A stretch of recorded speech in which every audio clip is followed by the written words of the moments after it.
Good morning. You might have seen my little toy outside. I came over the mountain this morning. Google said it'll take you an hour and 56 minutes. I was here 45 minutes early.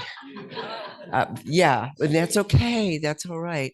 What's really fun is I'm still not believing that's my baby out there.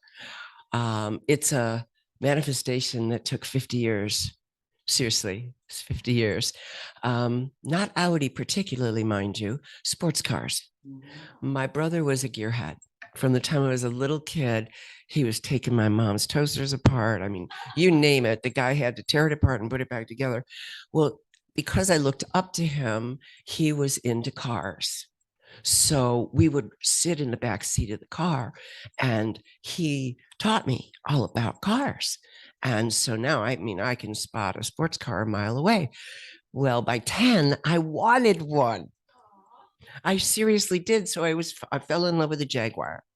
And then later in my like 20s, Mercedes came out with this really beautiful two-seater with the long front on it. Oh gosh, it was so elegant and gorgeous. And I was all over that for probably 20 years. Then I saw the BMW Z4 and I was, that was wow. Okay, this is it now. But then I moved to Hot Springs 6 months ago and realized if I want a sports car to drive over the mountain with, I got to have something with all wheel drive because I won't even get up my driveway otherwise. There's that. So then I started looking at Audis and other all wheel drives. But when I saw the TT, it was like, bingo, that's the one. So manifesting, manifesting what you want. It's first about knowing what you want. And it seems like such a simple question. But in my experience, you can think you know what you want.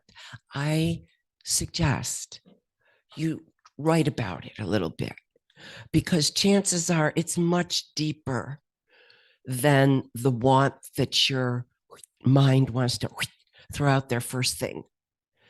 The mind is going to throw out things probably the first 10 times because it thinks it knows. This is the problem. It thinks it runs command central, but we're wrong about that. It's your heart that runs command central, your heart. And so we can't think our way to what we want. We have to feel our way to what we want. It's our sixth power, our sixth sense. It's our superpower, in my humble opinion, because when you can feel your feelings and identify what they are, you have all that you need to be in alignment with God pretty much all the time. Where does God live? I put a little list on some chairs, and if there's someone that didn't get one, just let me know. This is a tool that Abraham Hicks gave me years ago. And as a science of mind practitioner, I thought I had found the golden threads in Dr. Holmes' work. And he was amazing. Don't misunderstand me.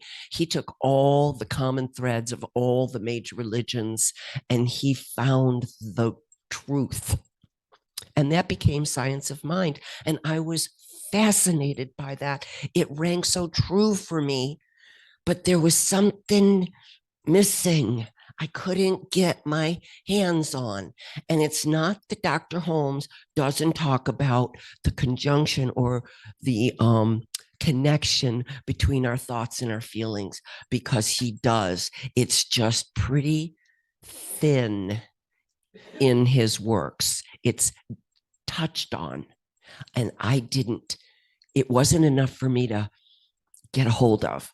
But when I started listening to Abraham's teachings, And they said, we've got an emotional guidance system that we want you to be very aware of because one, it's like truly a superpower to know your feelings and identify what you're feeling when you're feeling them. That's important. And God bless our beautiful parents and godparents before them and all the grandmothers and grandfathers and all of them taught many of us not to feel. Push them down. That's not appropriate. No one wants to see that. Oh my goodness. I mean, God bless them. They did the best they could.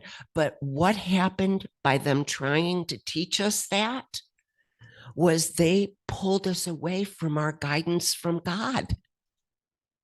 They became God. Oh, crumb. They didn't mean to.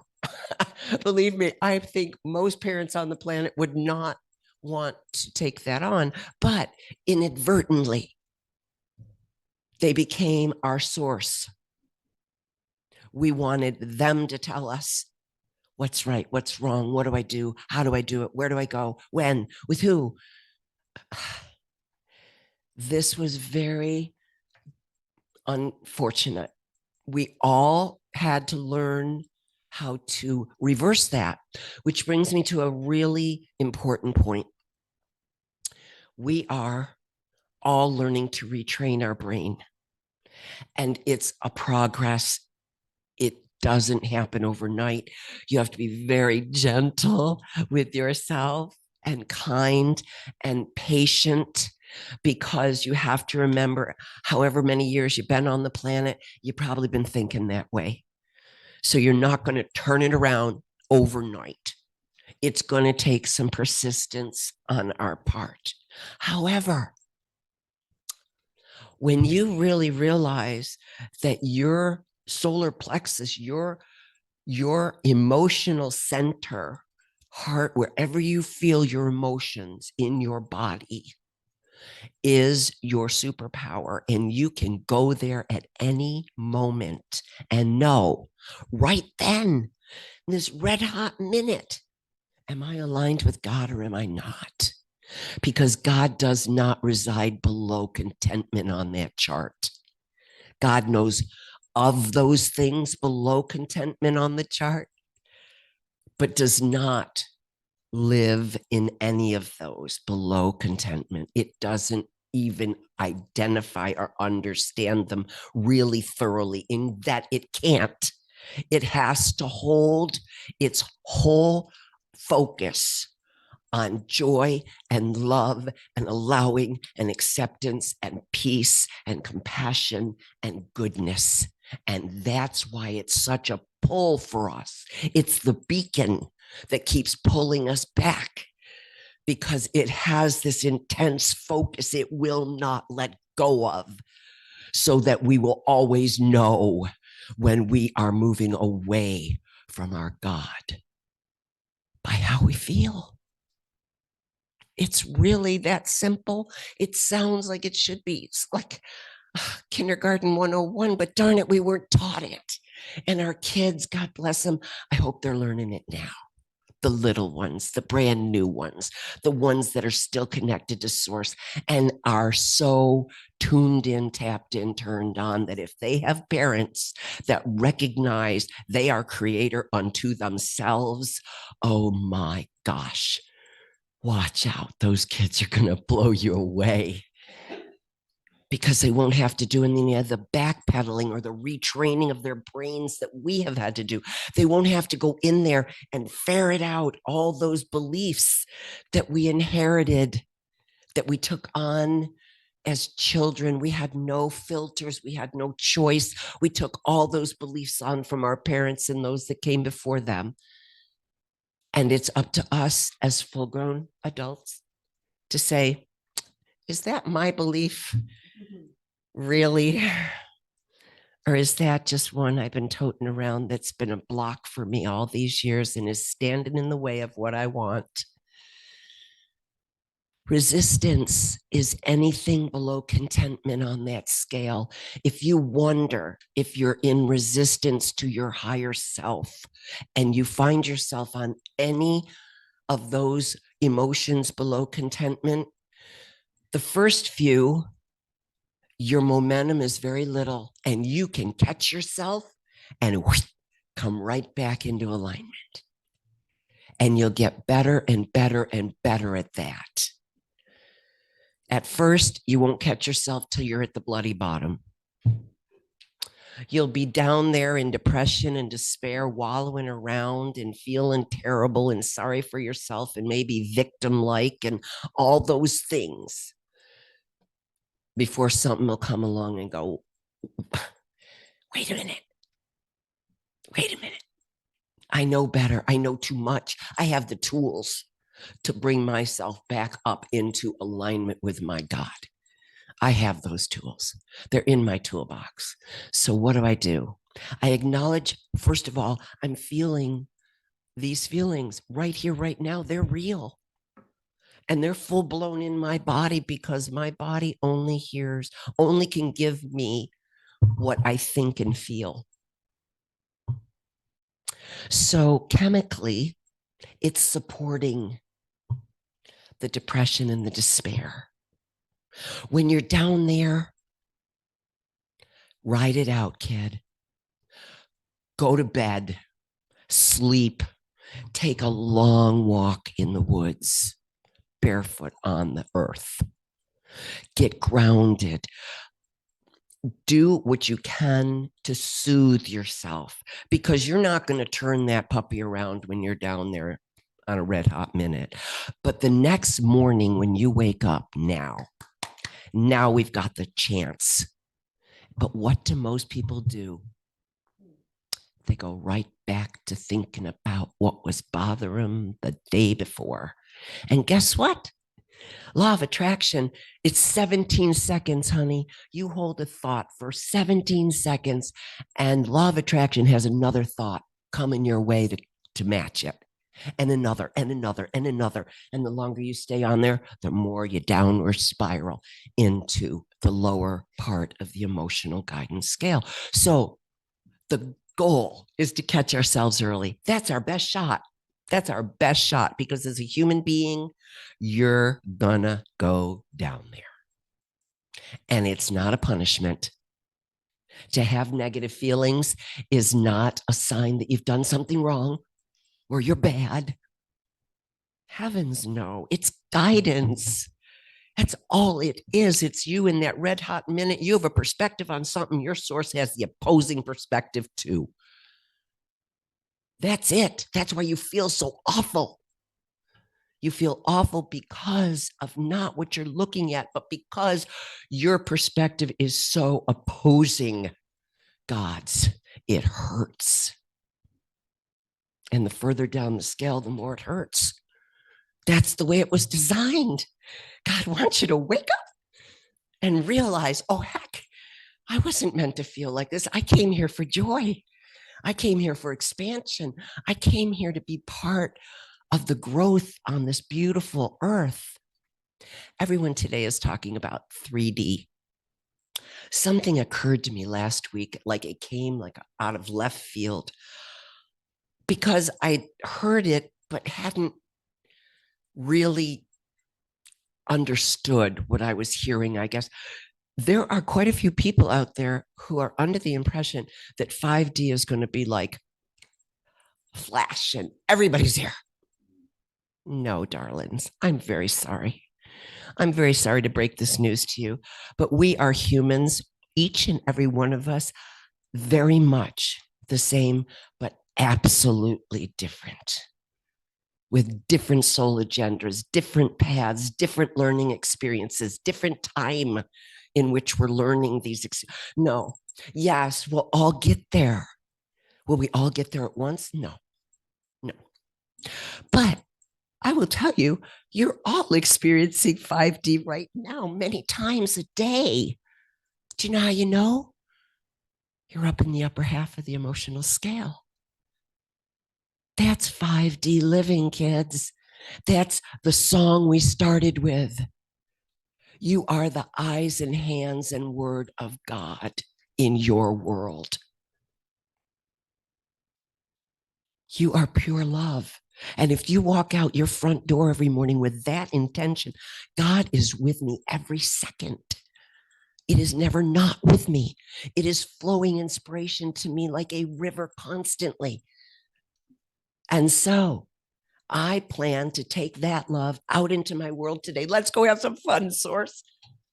That's the way I want you to start your day.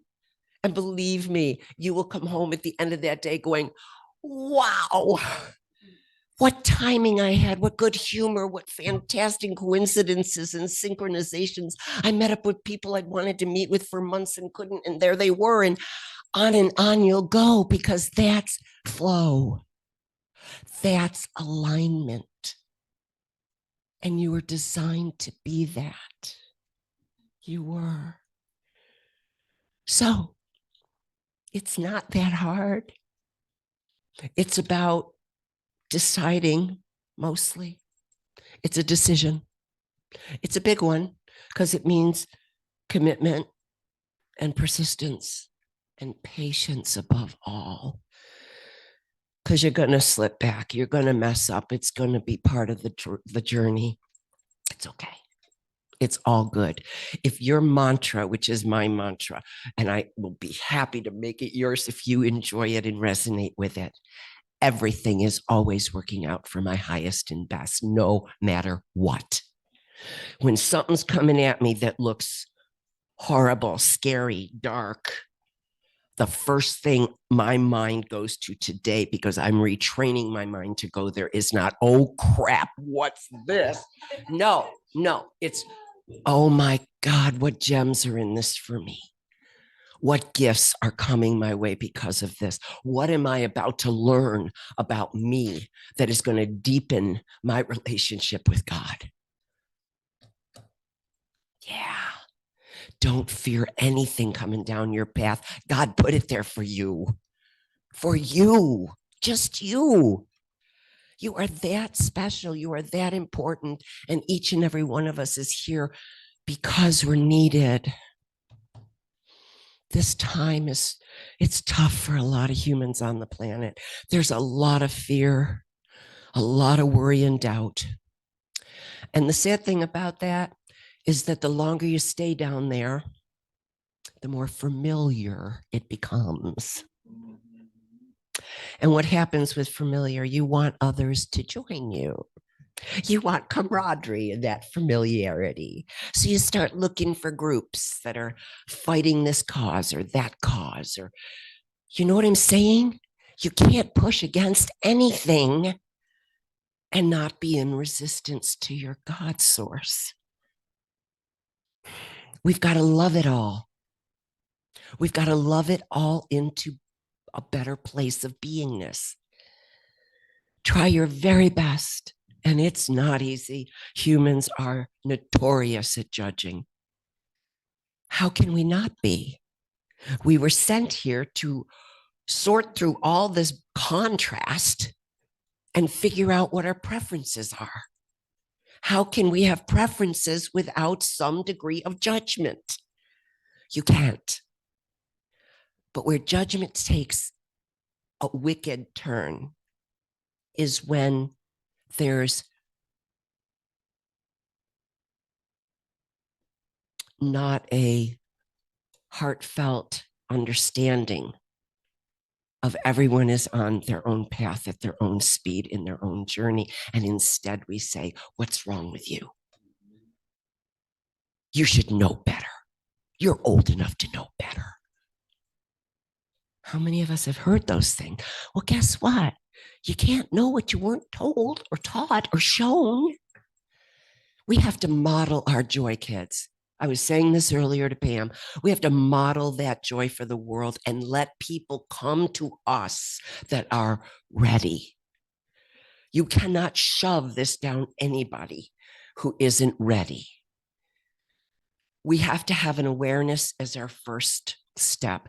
Our second major, absolutely paramount step is willingness. And that's a very much a stumbling block for a lot of people. Why?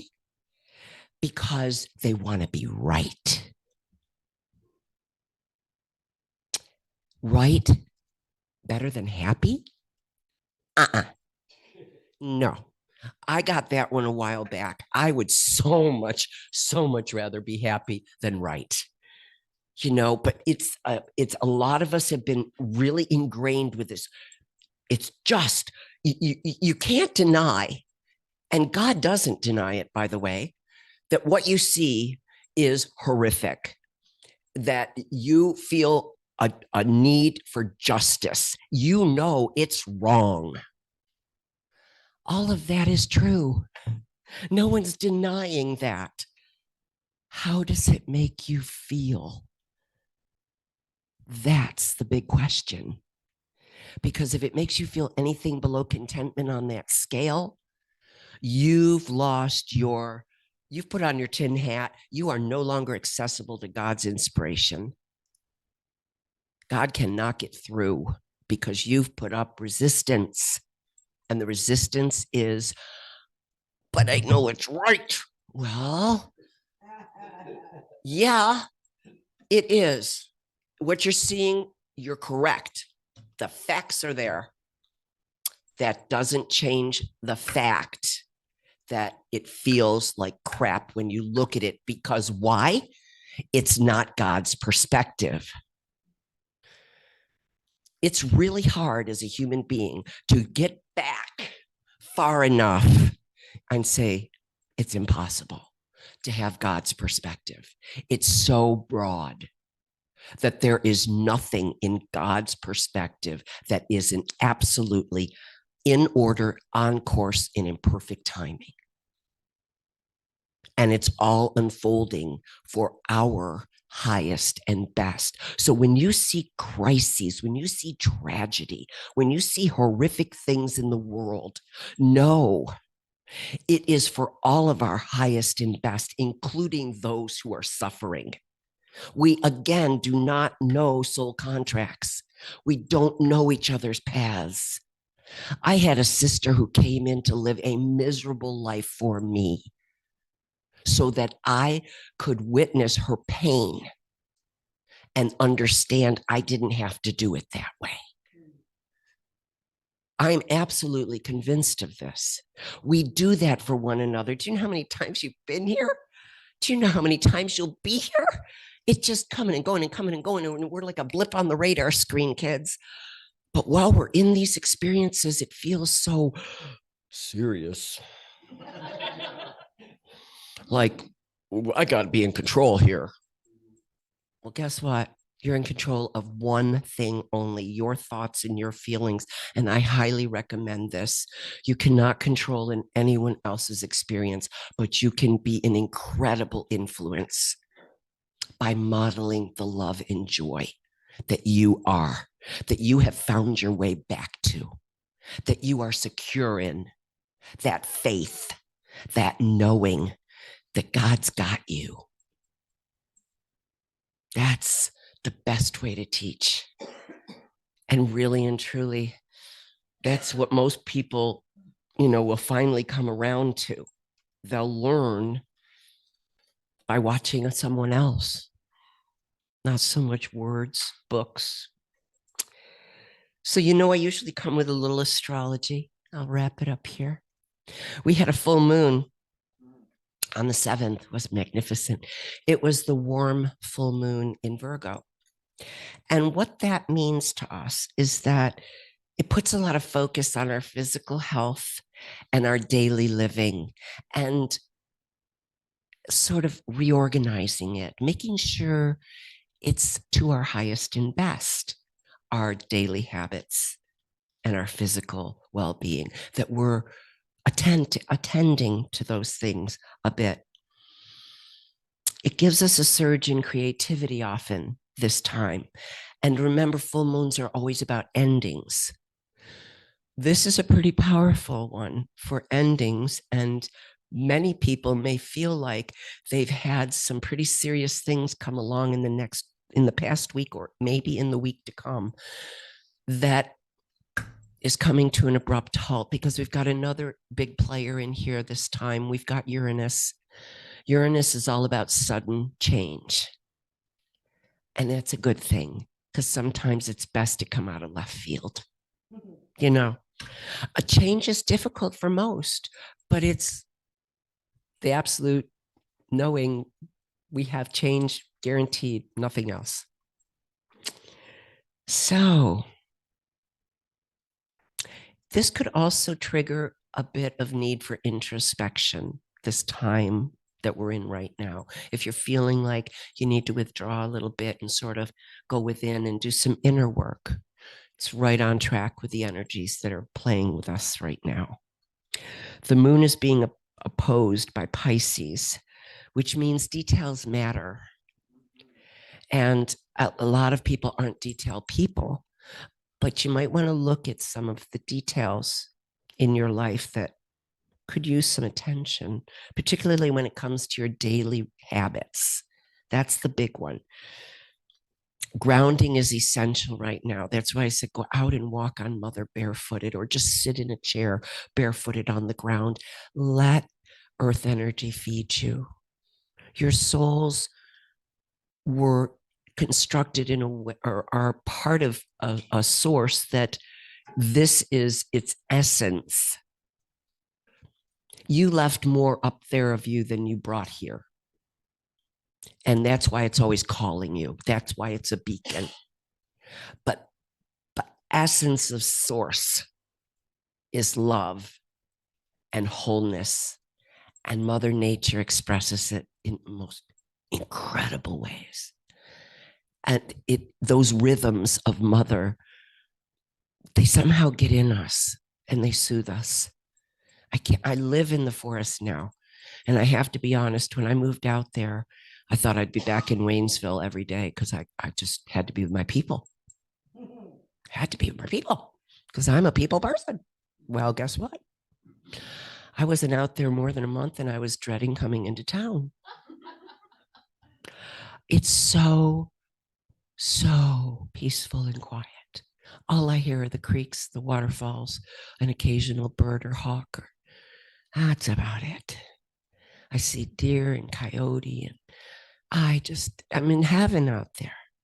But I didn't realize how much I needed it until I lived there. We've been developing this property for 5 years. I've been out there on weekends.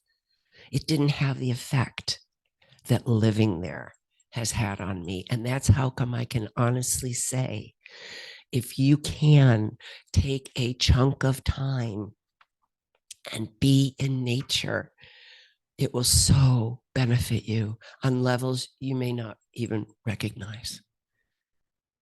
All right. All right. Let's just put it out there. Who is going to finally stop their lack thinking? Me.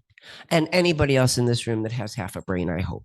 Because lack thinking on any level is lack, L-A-C-K, lack thinking.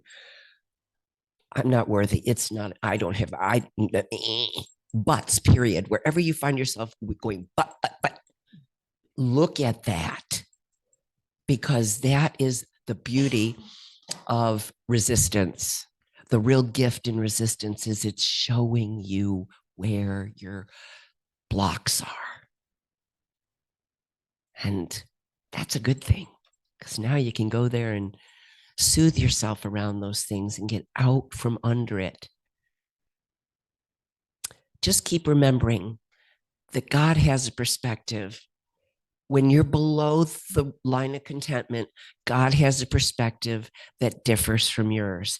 And the further down that scale you go, the greater the difference is. In other words, God doesn't see it that way when you're depressed and in despair at all. Whatever is happening in your life to cause you feel that way. So the question then is, well, what is God's perspective on this? That often will help start me back up the emotional scale. Just that question. What would Jesus do here? Or what's God's perspective here? What's God's thoughts on this? So, are you ready to accept and own and decide that you are God incarnate on this planet? That when you walk out the front door, you have the potential of bringing love and light to everyone you meet. It's up to you. Bring it to yourself first. That's crucial. Always align with source before you do anything. And if you're hanging out at the lower half of the scale for any reason, don't beat up on yourself, but don't create from there. That's critical. That's what 90% of the people on the planet are doing. They're in hatred, fear, and doubt, and they're out there creating from it. So what are they creating? More hatred, fear, and doubt. So we don't want to create from there. We know better. When you want to do your creating, get yourself up, up, up into that realm where source lives, where God is. Create away. Thank you, 1,000 thank yous for having me. And so it is.